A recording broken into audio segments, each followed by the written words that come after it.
Although that me and my brother and my dad were bona fide Southern sportsmen, we did not know a lot about black powder weapons, but being typical men, we assume we did. And so my dad brought the stuff together. He packed the pistol full of black powder. He ramrodded the ball down the barrel, went out in a field, pulled the hammer back, put his finger on the trigger, and he didn't know this, but he had not put enough gunpowder in the pistol. So when he pulled the trigger, the thing fired, but the ball lodged in the barrel. There wasn't even enough charge for the ball to make it out of the pistol. And it was the devil getting that ball out of that barrel. I mean, we tried everything. They tried to screw a screw into it and pull the ball out.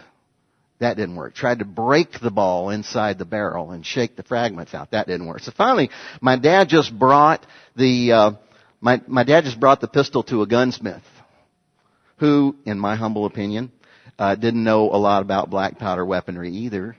But anyway, like a good man, he assumed he did. So he told my dad, "No problem, I'll get it out of there." So he took the pistol back in his tool room and he double packed it with a black powder load. And he blew that ball out of there, but while he did it, he blew a hole in the ceiling. Well, I think that often the Christian life looks a lot like this scenario. Right? We come, we meet Jesus, it's real, the conversion is true.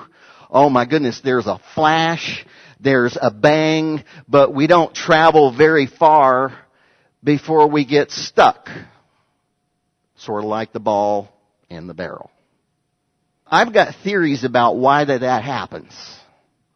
One of my theories, among other things of course, one problem is that there is so much emphasis on external things in the Christian life, often.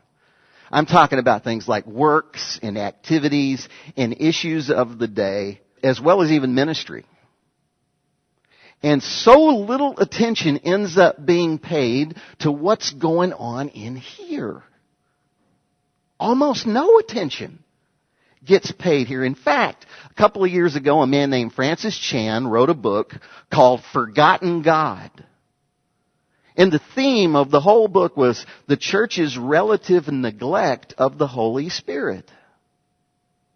Now, I don't mean, the Holy Spirit as in signs and wonders and miracles necessarily, because even those things can be very external, distracting the believer's attention away from what's going on in them and looking around at the stuff outside of them. No, I'm talking about the Spirit's power inside of a believer to drive him or her deeper into the authentic Christian life. And that is exactly why today, this morning, we want to talk about how that the Holy Spirit is the key to all spiritual experience, to all the further work of God, and to any victory in your Christian life at all. The Holy Spirit is key.